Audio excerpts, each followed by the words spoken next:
Poder pela oração, de E.M. Pons. Capítulo 1. Homens de oração são necessários. Estamos constantemente nos desdobrando, quando não nos esticando até o ponto de ruptura, para delinear novos métodos e planos, novas organizações que façam a Igreja progredir, assegurando maior disseminação e eficiência para o Evangelho. Este curso de época mostra a tendência de perder de vista o homem, ou de submergir o homem dentro do plano ou da organização. O plano de Deus é trazer à tona o máximo que houver dentro do homem, bem mais dele do que de qualquer outra coisa. Os homens são método de Deus. A Igreja procura métodos mais aperfeiçoados. Deus procura homens mais aperfeiçoados. Surgiu um homem enviado por Deus, chamado João.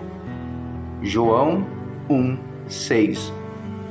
A dispensação que apregoou e que preparou o caminho para Cristo foi amalgamada naquele homem, João. Porque um menino nos nasceu, um filho nos foi dado. Isaías 9:6. A salvação do mundo vem desse filho deitado em manjedoura. Quando Paulo apela para o caráter pessoal dos homens que deitaram as raízes do Evangelho no mundo, soluciona o mistério do sucesso deles. A glória e a eficácia do Evangelho são uma aposta nos homens que as proclamaram. Quando Deus declara que os olhos do Senhor estão atentos sobre toda a terra para fortalecer aqueles que lhe dedicam totalmente o coração, segundo as Crônicas 16:9, está declarando que precisa e depende de homens que sirvam de canais pelos quais ele exercerá seu poder no mundo. Essa verdade vital e premente é tal que esta era de maquinário parece estar apta a esquecer. Esse esquecimento é tão pernicioso para a obra de Deus quanto seria arrancar o sol do seu eixo. Trevas, confusão e morte seguiriam-se.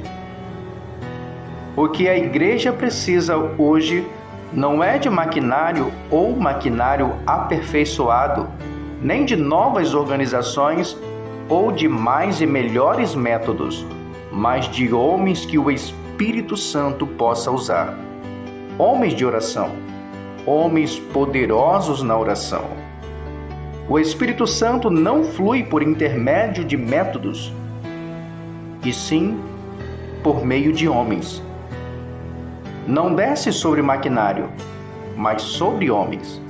Não unge planos, e sim homens. Homens de oração. Um historiador eminente disse que as contingências do caráter pessoal têm mais a ver com as revoluções das nações do que os historiadores filosóficos ou políticos democratas estão dispostos a admitir. Essa verdade aplica-se plenamente ao Evangelho de Cristo, o caráter e a conduta dos seguidores de Cristo. Cristianizar o mundo, transfigurar nações e indivíduos. Quanto aos pregadores do Evangelho, tudo isso é especialmente válido. O caráter do Evangelho e também sua prosperidade está sobre os ombros do pregador. Ele prefigura ou desfigura a mensagem de Deus para o homem. O pregador é o conduíte de ouro por meio do qual o óleo divino flui. O conduíte não precisa ser de ouro, mas tem de estar desimpedido e sem mancha, para que o óleo flua com abundância, livremente e sem desperdícios. O homem faz o pregador. Deus precisa fazer o homem. O mensageiro, se possível, é mais que a mensagem. O pregador é mais que seu sermão. O pregador faz o sermão. Assim como o leite doador de vida, que provém do seio materno, não é senão a vida da mãe, também tudo o que o pregador diz é matizado, impregnado por quem o pregador é. O tesouro está em vasos terrenos, mas a composição do vaso pode impregnar e descolorir esse tesouro. O homem todo é a razão por trás do sermão. A pregação não é algo que se faz durante uma hora, é o que naturalmente flui de uma vida. São necessários 20 anos para fazer um sermão, porque são necessários 20 anos para fazer um homem. O sermão verdadeiro é uma coisa da vida. O sermão desenvolve-se porque o homem se desenvolve. O sermão é vigoroso porque o homem é vigoroso. O sermão é santo porque o homem é santo. O sermão tem unção plena porque o homem está pleno da unção divina. Paulo chamou-o de meu evangelho. Não que ele tenha degenerado o evangelho com suas excentricidades pessoais, ou que tenha feito digressões egoístas, mas o evangelho foi posto no coração e na corrente sanguínea do homem Paulo, como tarefa pessoal que lhe foi confiada para ser executada por meio de suas características paulinas, para ser inflamada e possibilitada pela energia ardorosa de sua alma ardorosa. Os sermões de Paulo, o que eles eram? Onde estão? Esqueletos, fragmentos espalhados, sem rumo num mar de inspiração.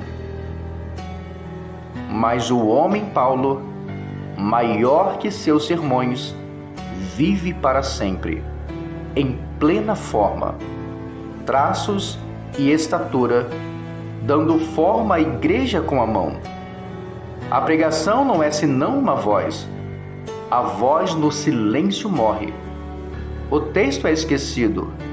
O sermão desvanece na memória. O pregador vive.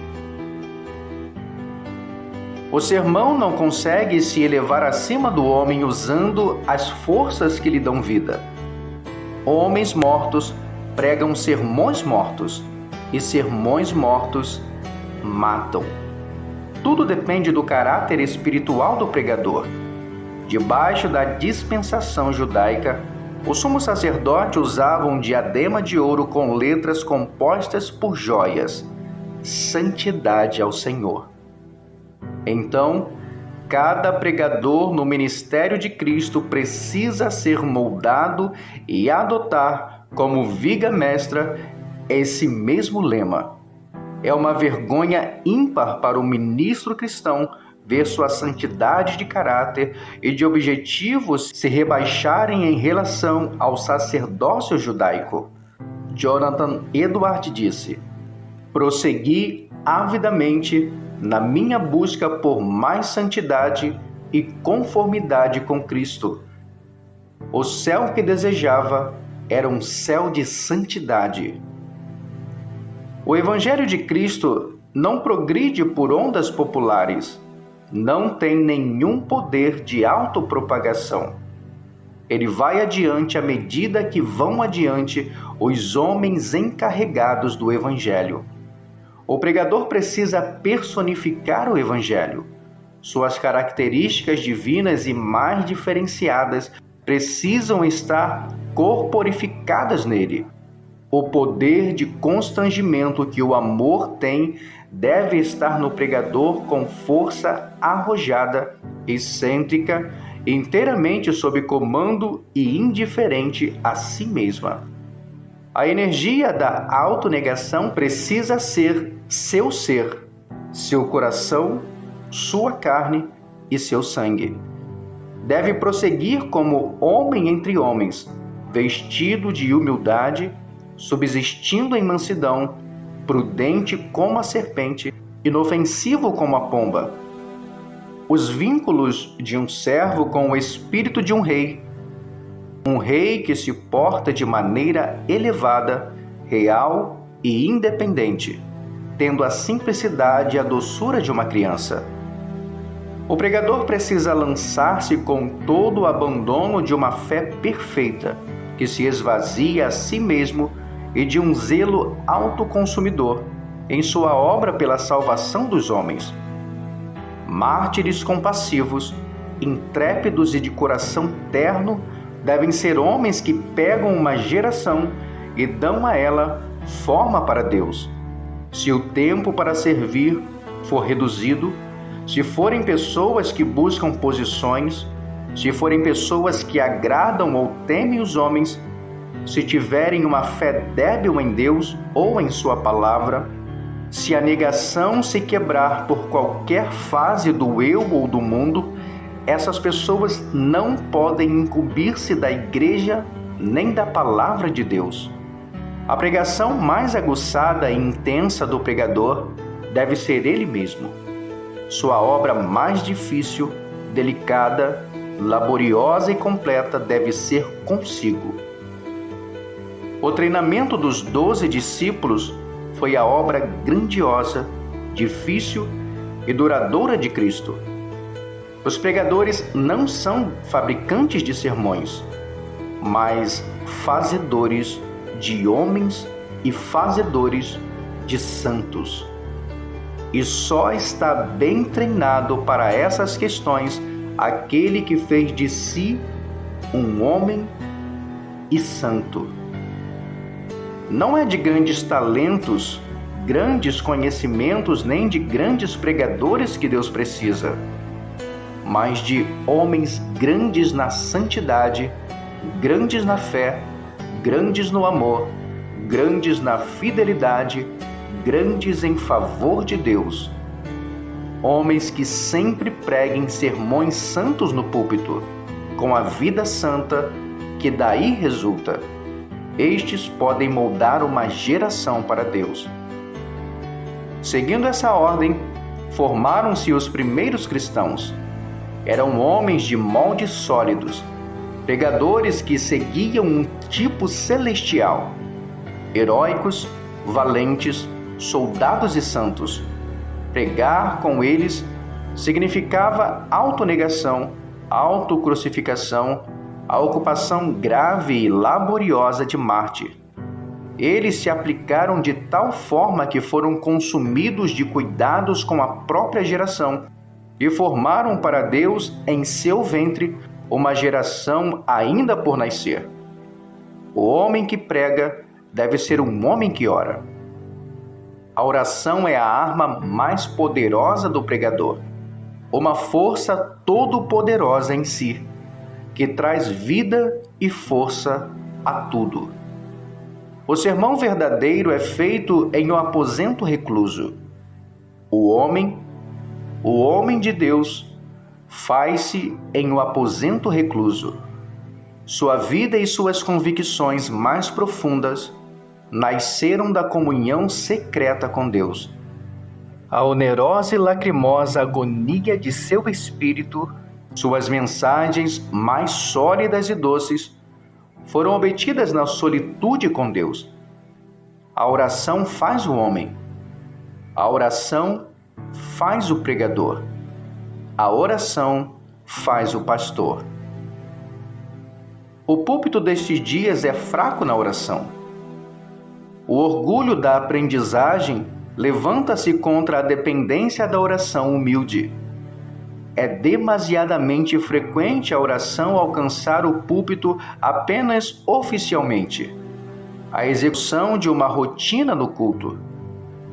A oração não é para o púlpito moderno a força vigorosa que era na vida ou no ministério de Paulo. Todo pregador que deixa de ter a oração como fator de peso em sua vida e ministério é fraco na obra de Deus e fica sem poder para projetar a causa de Deus neste mundo. Capítulo 2. Nossa suficiência vem de Deus. Por uma leve perversão, as mais doces graças podem gerar o fruto mais amargo. O sol traz vida, mas a insolação é morte. A pregação serve para conceder vida, mas pode matar. O pregador tem as chaves nas mãos. Pode trancar ou deixar aberto.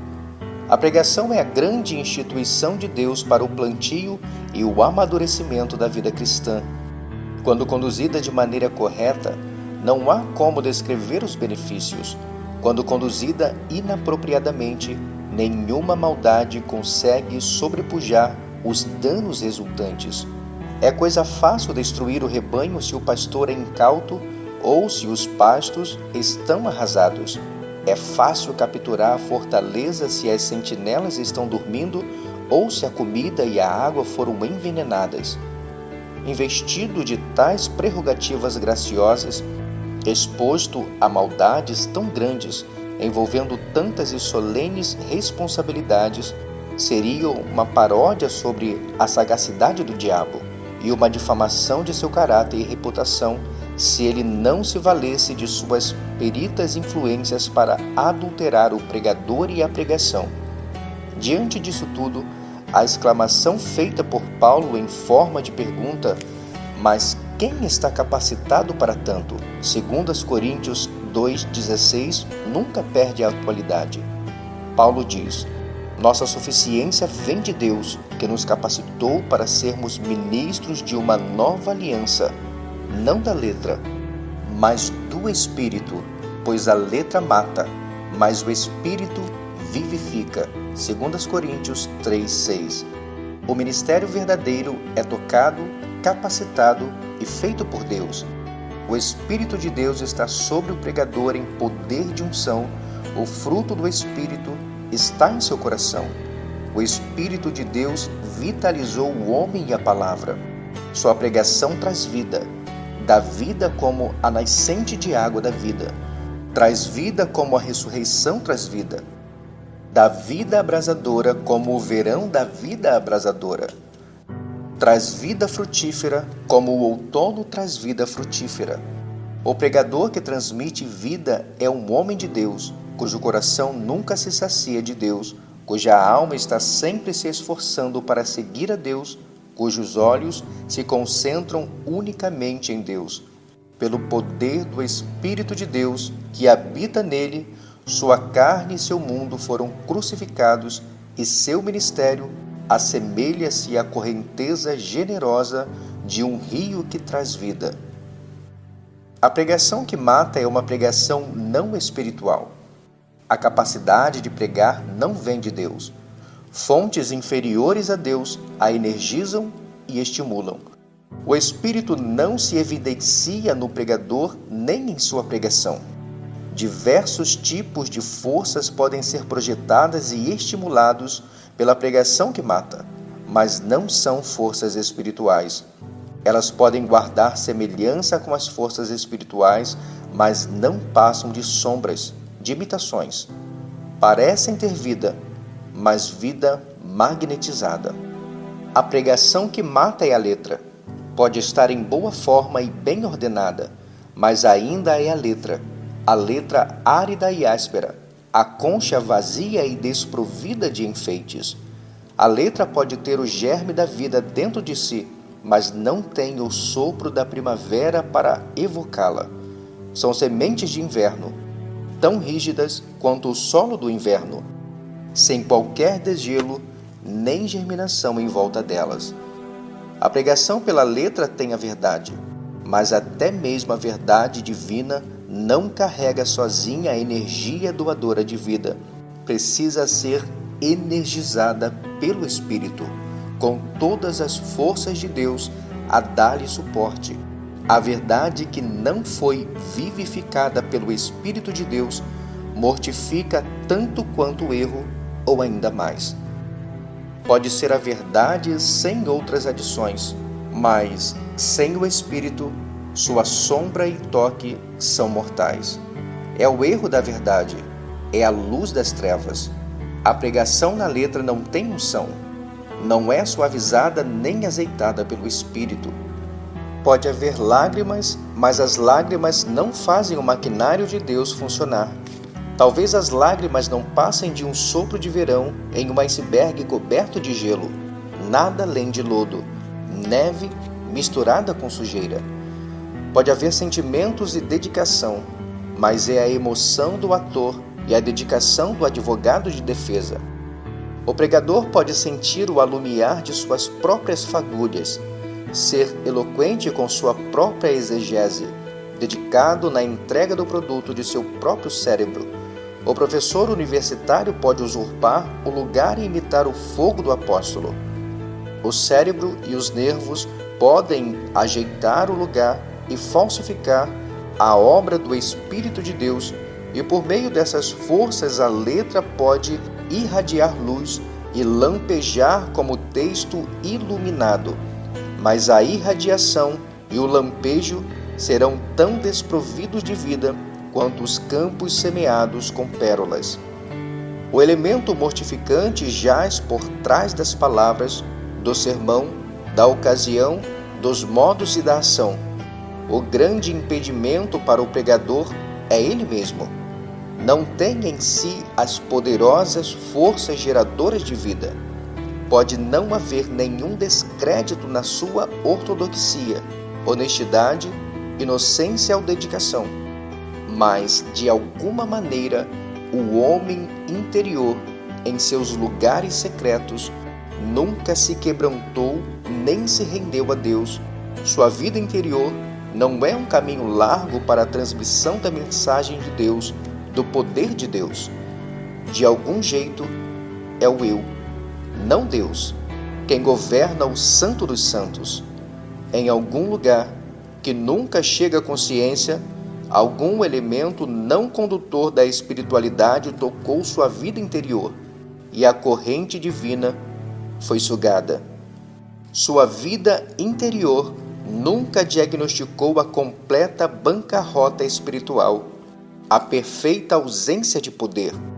Nunca aprendeu a clamar com um clamor inefável de desespero e desamparo até que o poder e o fogo de Deus entrem, preencham, purifiquem e outorguem autoridade. De algum jeito pernicioso, a autoestima e a capacidade pessoal difamaram e violaram o templo que deveria permanecer sagrado para Deus. A pregação que gera vida custa muito ao pregador. Morte para si, crucificação para o mundo, esforço angustiante para a sua alma. A pregação crucificada só consegue transmitir vida. A pregação crucificada pode originar-se somente em um homem crucificado. Capítulo 3. A letra mata. A pregação que mata pode ser, e normalmente é, ortodoxa, dogmática e inviolavelmente ortodoxa. Adoramos a ortodoxia. É boa, é o melhor, é o ensino da palavra de Deus, de fronteiras precisamente definidas, os troféus ganhos pela palavra em seu conflito com o erro, as barragens que a fé levantou contra as enchentes desoladoras das honestas ou afoitas descrenças ou convicções equivocadas. Mas a ortodoxia, límpida e dura como o cristal, suspeita e militante, pode não ser outra coisa que não a letra que mata. Letra com bela forma, belo nome e boa educação. Nada é tão morto quanto a ortodoxia morta. Morta demais para especular, morta demais para pensar, estudar ou orar. A pregação que mata pode captar e dominar os princípios, pode ter um gosto erudito e crítico, pode ter todas as minúcias das derivações e da gramática da letra, pode ser capaz de aprumar a letra até seu padrão perfeito, e alumiando a letra, como Platão e Cícero, pode ser capaz de aprumar a letra até seu padrão perfeito, e alumiando a letra como Platão e Cícero podem ser iluminados. Pode estudar a letra como um advogado estuda seus livros-texto para fazer um mandado judicial ou defender sua causa, e ainda assim ser como a geada, uma geada mortífera. A pregação pela letra pode ser eloquente, esmaltada com poesia e retórica, borrifada com oração temperada, com sensação, alumiada pelo espírito humano, e ainda assim não passar de suporte imponente, austero e custoso às flores raras e belas que servem de decoração ao caixão. A pregação que mata pode não ter erudição, não apresentar sinais de frescor no pensamento ou no sentimento. É vestida de generalidades sem graça ou especialidades insípidas, com estilo irregular, displicente, sem encontrar gosto no aposento recluso nem na sala de leitura, sem se engraçar com o raciocínio, a expressão ou a oração. É tamanha a extensão da desolação que há debaixo de tal pregação. É tamanha a profundeza dessa morte espiritual. Pregar usando a letra é tratar da superfície e da sombra das coisas, não das coisas em si. Não penetra o íntimo, não capta nenhuma percepção da verdade, nem toma posse com firmeza da vida que está oculta na palavra de Deus. Vale para o lado externo, mas o lado externo é a casca que precisa ser quebrada e penetrada em busca da polpa, da semente. A palavra pode ser vestida para ficar atraente e de bom gosto, mas esse atrativo não segue na direção de Deus, nem o bom gosto vai para o céu. A falha está no pregador. Deus não o fez. Ele nunca esteve nas mãos de Deus como o barro está nas mãos do oleiro.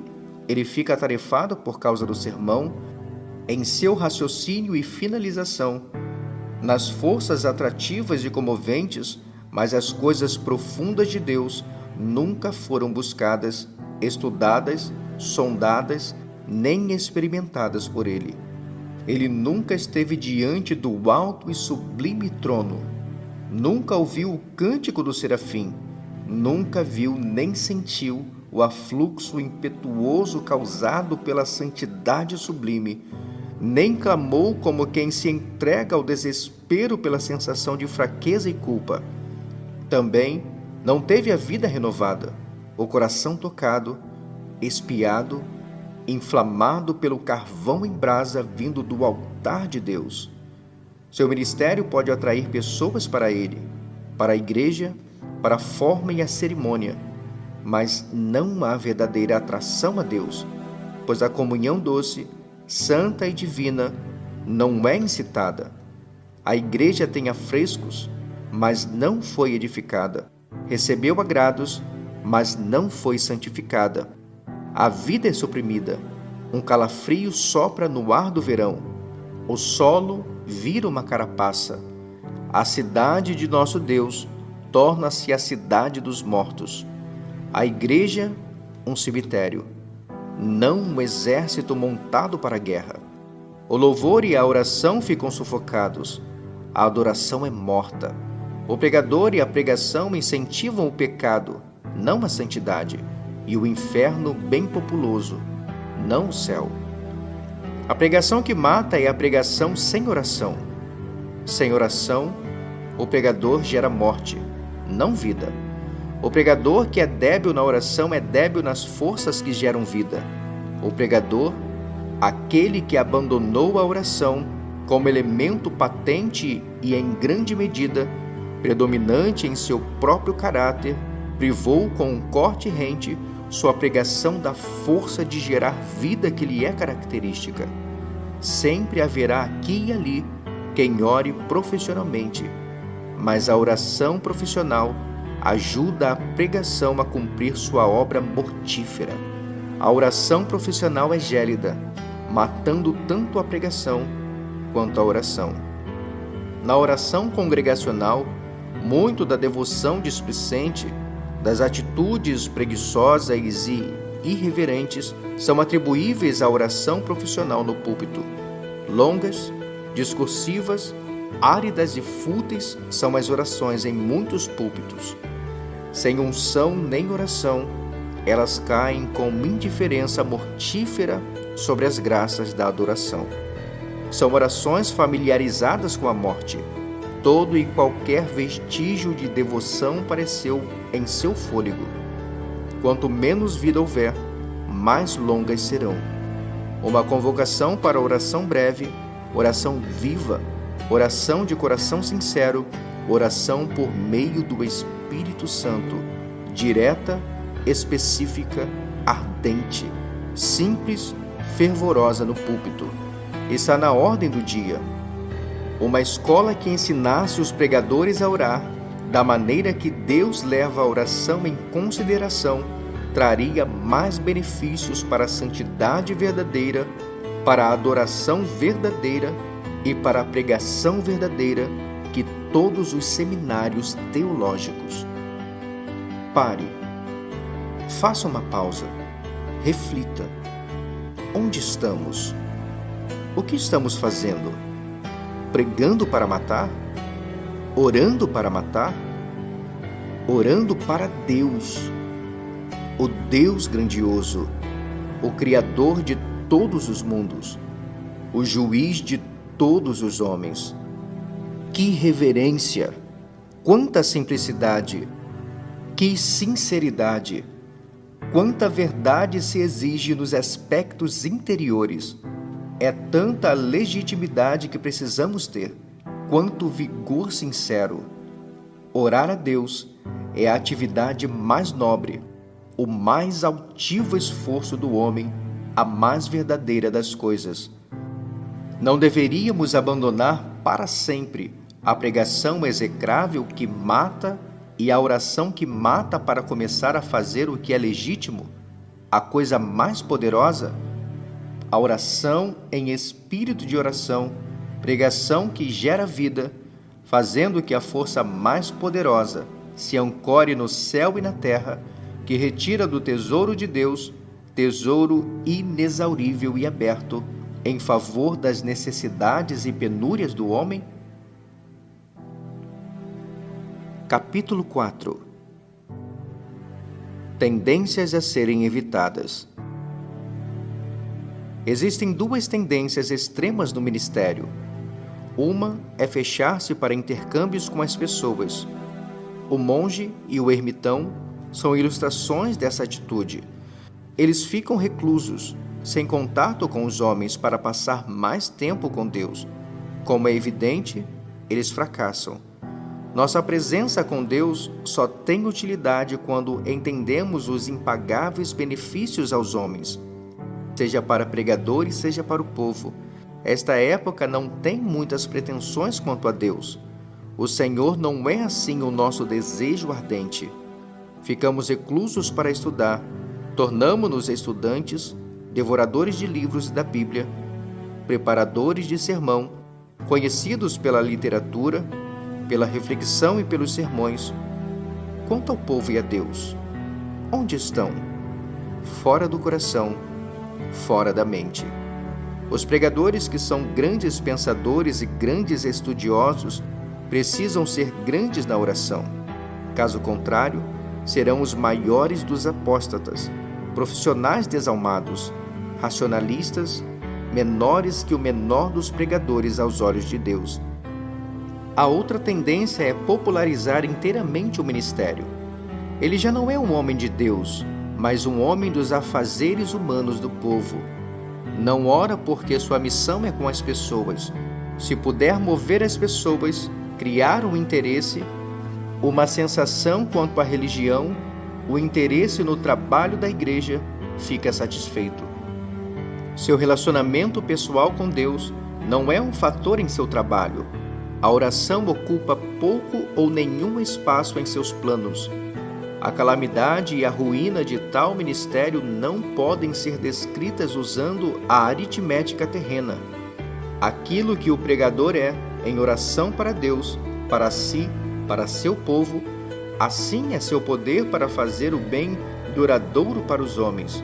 Assim é sua verdadeira capacidade de frutificar, sua verdadeira fidelidade a Deus e aos homens, para o tempo e para a eternidade.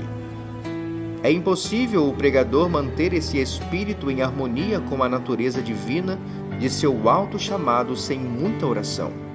Dizer que o pregador, por força do dever, da fidelidade laboriosa à obra e à rotina do ministério, pode manter-se em boa ordem é um grave engano.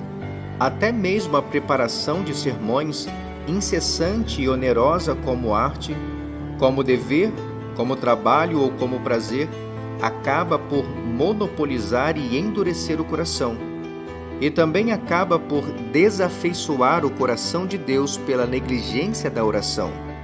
O cientista perde Deus da natureza. O pregador pode perder Deus em seu sermão. A oração renova o coração do pregador, mantendo-o afinado com Deus e na simpatia com o povo. Ela livra seu ministério do ar gélido de uma profissão, faz frutificar a rotina e girar todas as engrenagens com a facilidade e o poder de uma unção divina. O Senhor Spurgeon disse: é claro que acima de todas as pessoas, você deve distinguir-se como homem de oração. Deve orar como cristão comum, caso contrário, será um hipócrita. Ore mais que os cristãos comuns, caso contrário, será desqualificado para o cargo que ocupa. Se na qualidade de ministro você não ora bastante, deve ser digno de pena. Se você for displicente na devoção ao sagrado, não apenas é digno de pena, mas também seu povo, e virá o dia em que sentirá vergonha e ficará confuso. Todas as bibliotecas e estudos são meros espaços vazios quando comparados ao nosso aposento recluso. Nossos períodos de jejum e oração no tabernáculo de fato foram dias sublimes. Nunca os portais do céu estiveram tão abertos. Nunca nosso coração ficou mais perto da glória central.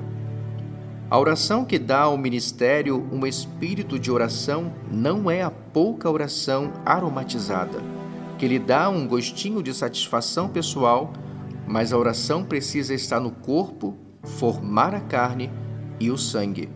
A oração não é um dever trivial que se põe de lado. Não é uma atividade recortada, feita com fragmentos de tempo que foram arrancadas dos negócios e dos outros compromissos da vida, mas representa que devemos dar o melhor de nosso tempo, o coração do nosso tempo e força. Não quer dizer que o aposento recluso absorve o estudo nem engole as atividades do dever ministerial, mas quer dizer que o aposento recluso vem em primeiro lugar, o estudo e as atividades em segundo lugar, entendendo-se que o estudo e as atividades são renovados pelo aposento recluso e ali se tornam eficazes. A oração que afeta o ministério de uma pessoa precisa definir o tônus da vida dessa pessoa. A oração que traz colorido e inclina-se para o caráter não é passatempo agradável e apressado. Precisa entrar tão intensamente no coração e na vida quanto entraram o forte clamor e as lágrimas de Cristo. Precisa extrair a alma e fazê-la adentrar uma agonia de desejo, como aconteceu com Paulo. Precisa ser o entrelaçamento do fogo com a força, tal como a oração de um justo é poderosa e eficaz, mencionada por Tiago 5,16. Precisa ser de tal qualidade que, quando colocada no incensário de ouro, e este for aceso diante de Deus, operadores de parto e revoluções espirituais. A oração não é um tecido que foi preso em nós com alfinetes enquanto ficávamos amarrados nas tiras do avental de nossa mãe. Tampouco é a graça dita às pressas antes do jantar, mas sim uma obra das mais sérias de nossos anos mais compenetrados. Empenha mais tempo e apetite do que a mais longa das refeições ou dos banquetes mais fartos. A oração que torna a nossa pregação grande precisa ser feita como algo grande. O caráter da nossa oração determinará o caráter central de nossa pregação. Oração superficial resultará em pregação superficial. A oração robustece a pregação, dá-lhe unção e permanência. Em todos os ministérios que prezam bem, a oração sempre foi uma questão a ser tratada com sinceridade. O pregador precisa ser predominantemente um homem de oração. Seu coração precisa obter um diploma da escola da oração. Na escola da oração, só o coração consegue aprender a pregar. Nenhuma formação intelectual pode tapar o buraco do fracasso na oração. Nenhum esforço intenso, nenhuma diligência, nenhum estudo, nenhum dom pode suprir o que falta por causa do fracasso em orar. Falar aos homens em favor de Deus é algo grandioso, mas falar a Deus em favor dos homens é ainda mais grandioso. Nunca falará bem e com sucesso real aos homens em favor de Deus aquele que não aprendeu bem como falar com Deus em favor dos homens. Mais do que isso, as palavras desprovidas de oração, no púlpito e fora dele, são palavras de morte. Capítulo 5. Oração, grandiosa e indispensável. A oração na vida do pregador, no estudo do pregador e no púlpito do pregador precisa ser uma força patente que a tudo permeia, além de ser o ingrediente que a tudo dá colorido. Nunca deve desempenhar papel coadjuvante, nem ser mera casca. É concedido ao pregador passar com seu Senhor a noite orando a Deus. Lucas 6,12. O pregador, para treinar-se na oração que o leva a negar a si mesmo, tem a incumbência de olhar para seu mestre, que de madrugada, quando ainda estava escuro, levantou-se, saiu de casa e foi para um lugar deserto, onde ficou orando. Marcos 1,35.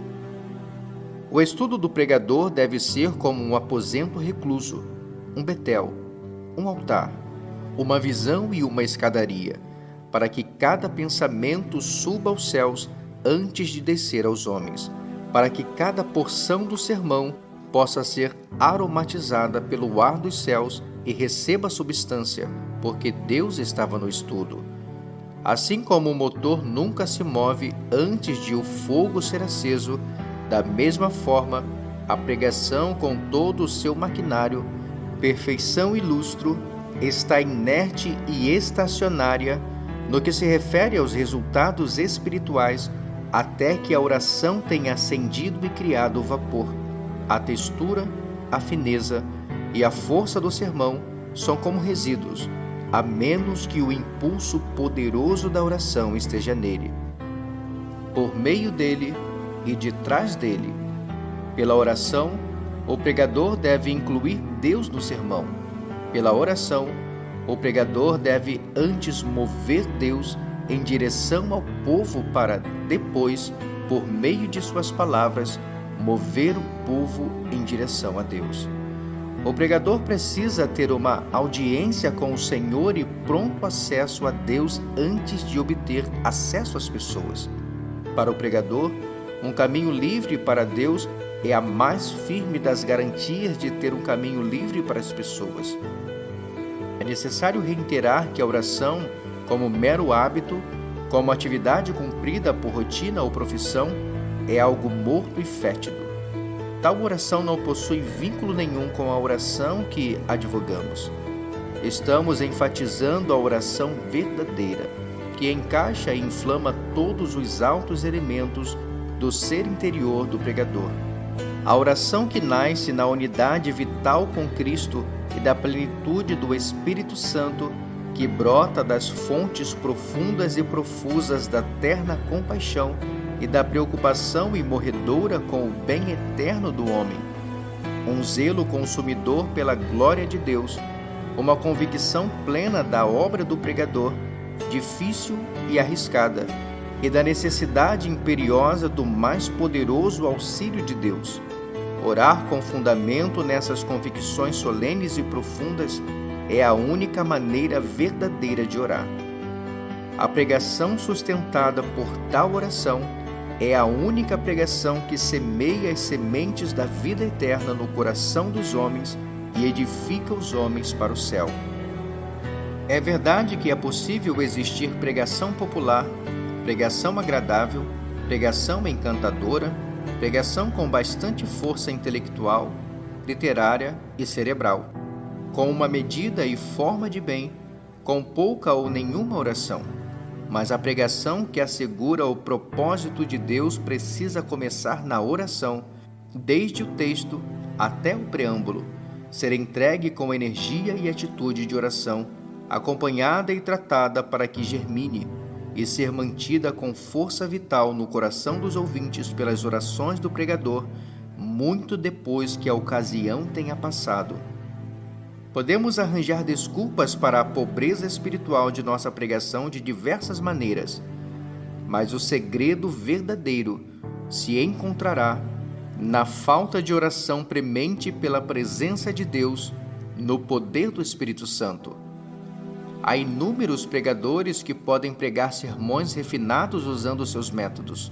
No entanto, os efeitos dissipam-se rapidamente e não influenciam nada nas regiões espirituais em que está sendo travada a temida guerra entre Deus e Satanás, céu e inferno, porque os sermões não recebem da oração a capacidade de serem poderosamente combatidos e espiritualmente vitoriosos.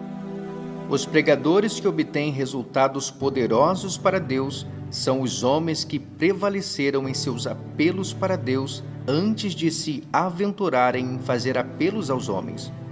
Os pregadores mais poderosos com Deus em seus aposentos reclusos são os mais poderosos em seus púlpitos com os homens. Pregadores são seres humanos expostos aos fortes ventos das correntezas humanas e normalmente são levados por eles. A oração é um trabalho espiritual e a natureza humana não gosta do árduo trabalho espiritual. A natureza humana quer velejar até o céu com uma brisa suave, o mar calmo e sem sobressaltos. A oração é um trabalho que traz humildade. Ela avilta o intelecto e o orgulho, crucifica a vanglória e sinaliza a nossa ruína espiritual. E tudo isso é difícil para carne e sangue suportarem. É mais fácil não orar do que suportar tais coisas. Então, chegamos a um dos males clamorosos desses tempos, talvez de todos os tempos: pouca ou nenhuma oração. Desses dois males, talvez pouca oração seja pior que nenhuma oração. Pouca oração é uma espécie de faz de conta, um salvo-conduto para a consciência, uma farsa, uma ilusão. A pouca estima que temos pela oração fica evidente no pouco tempo que devotamos a ela. O tempo dedicado à oração pelo pregador médio mal influencia o total diário de oração. Não raro, a única oração do pregador é ao lado da cama, de pijamas, pronto para se deitar. E ele logo se deita. Talvez se adicione à lista uns poucos e apressados fragmentos de oração antes de se vestir pela manhã. Quão débil, vã e insuficiente é tal oração, comparado ao tempo e à energia dedicados à oração por homens santos, seja na Bíblia, seja fora dela. Como é pobre e maldosa a nossa oração trivial e infantil, se posta ao lado dos hábitos dos verdadeiros homens de Deus em todos os tempos. Aos homens que creem ser a oração sua atividade principal e que dedicam tempo a ela de acordo com a alta estima que lhe têm, Deus confia as chaves de seu reino e por eles faz maravilhas espirituais nesse mundo. Oração grandiosa é o sinal e o selo dos grandes líderes de Deus e da determinação das forças conquistadoras com as quais Deus coroa o trabalho árduo feito por eles. O pregador é comissionado tanto para orar quanto para pregar. Sua missão fica incompleta se não fizer bem as duas coisas. O pregador pode falar com toda a eloquência dos homens e dos anjos, mas a menos que consiga orar com fé, que arraste todo o céu em seu auxílio, sua pregação será como o sino que ressoa ou como o prato que retine, 1 Coríntios 13:1, na tarefa permanente de honrar a Deus e de salvar almas. Capítulo 6. Um ministério de oração bem-sucedido. Pode-se estabelecer como axioma espiritual que, em todo ministério de oração verdadeiramente bem-sucedido, encontra-se uma força evidente e direcionadora na vida do pregador, evidente e controladora na espiritualidade profunda de seu trabalho. O ministério pode ser um ministério muito solícito sem oração. O pregador pode granjear fama e popularidade sem oração. Todo o maquinário da vida e do trabalho do pregador pode funcionar sem o lubrificante da oração ou com uma graxa que quase não é suficiente para uma engrenagem. Nenhum ministério, porém, pode ser espiritual, assegurando santidade ao pregador e ao seu povo, sem que a oração seja uma força evidente e direcionadora. O pregador que ora de fato põe Deus dentro da obra. Deus não entra na obra do pregador por inércia ou por princípios gerais, mas achega-se pela oração e pela intensa sensação de urgência. Que Deus será encontrado por nós no dia em que o buscarmos de todo o coração é tão verdadeiro para o pregador quanto para o penitente. O ministério de oração é o único ministério que põe o pregador em sintonia com o povo.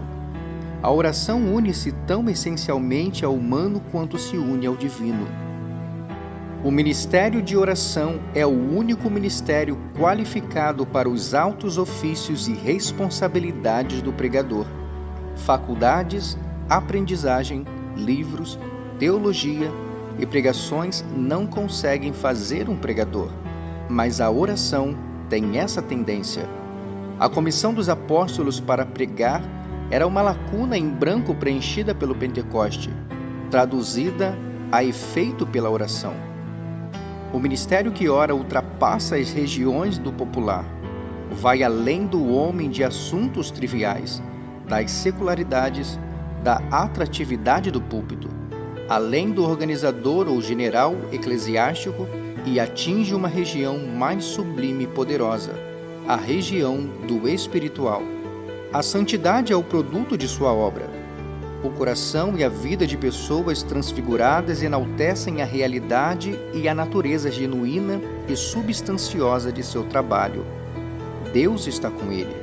Seu ministério não foi projetado sobre princípios mundanos ou superficiais. Ele está profundamente suprido nas coisas de Deus. Está profundamente instruído nessas coisas.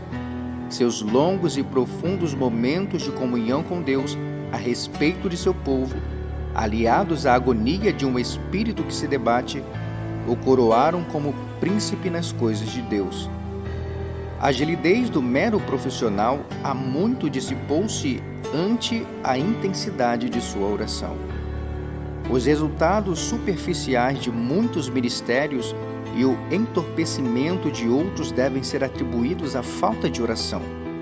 Nenhum ministério pode ser bem-sucedido sem muita oração, e essa oração precisa servir de fundamento, sempre persistindo e crescendo. O texto, ou seja, o sermão, deve ser resultado da oração. O estudo deve estar embebido na oração, todos os seus deveres impregnados de oração, todo o espírito em atitude de oração. Sinto muito por ter orado tão pouco. Foi o que expressou um dos escolhidos de Deus em seu leito de morte, um remorso triste e arrependido vindo de um pregador. Quero uma vida de oração mais grandiosa, profunda e verdadeira. Foi o que disse o já falecido arcebispo Tahiti. Todos podemos chegar a dizer isso, mas espero que todos nós possamos obter essa vida de oração. Os verdadeiros pregadores de Deus distinguem-se por um traço grandioso. Eles foram homens de oração. Normalmente, diferindo em diversos aspectos, eles sempre tiveram um ponto em comum. Podem ter partidos de pontos diferentes e percorridos estradas diferentes, mas convergiram em um ponto: na oração. Para eles, Deus era o centro de atração, e a oração era o caminho que levava a Deus. Esses homens não oravam ocasionalmente, não oravam pouco nem em momentos díspares, mas oravam de maneira que as orações influenciaram seu caráter e os moldaram. Oravam de maneira a afetar a própria vida e a vida de outros. Oraram de maneira a fazer a história da igreja e a influenciar a corrente dos tempos. Eles gastavam muito tempo em oração, não porque marcavam a sombra do relógio de sol ou os minutos no relógio comum, mas porque para eles a oração era uma atividade tão relevante e envolvente que mal conseguiam se afastar dela. A oração para eles representava o mesmo que representava para Paulo: um esforço consumado da alma. O que era para Jacó? Lutar e prevalecer. O que era para Cristo? Orações e súplicas em alta voz e com lágrimas. Hebreus 5:7. Eles oravam no Espírito em todas as ocasiões, com toda a oração e súplica. Tendo isso em mente, estejam atentos e perseverem na oração por todos os santos. Efésios 6:18. O lema "A oração de um justo é poderosa e eficaz", Tiago 5:16, tem sido a arma mais poderosa dos mais poderosos soldados de Deus. A afirmação referente a Elias, que ele era humano como nós. Ele orou fervorosamente para que não chovesse, e não choveu sobre a terra durante 3 anos e meio. Orou outra vez, e os céus enviaram chuva, e a terra produziu os seus frutos. Tiago 5:17-18. Abrange todos os profetas e pregadores que moveram a própria geração para Deus e mostra o instrumento com o qual operaram maravilhas. Capítulo 7. Deve-se devotar muito tempo à oração. Embora muitas orações em privado, pela natureza das coisas, devam ser breves, embora orações em público, como regra, devam ser curtas e concisas, embora haja espaço e se dê valor à oração relâmpago, ainda assim, em nossa comunhão pessoal com Deus, o tempo é um fator essencial que lhe confere valor. Muito tempo gasto com Deus é o segredo de toda oração que dá resultado. A oração percebida como força poderosa é o produto mediato ou imediato de muito tempo gasto com Deus. As orações breves devem seu escopo e eficiência às orações longas que as precederam. A oração curta e eficaz não pode ser feita por aquele que não insistiu com Deus até obter resposta em uma luta ferrenha e de longa duração.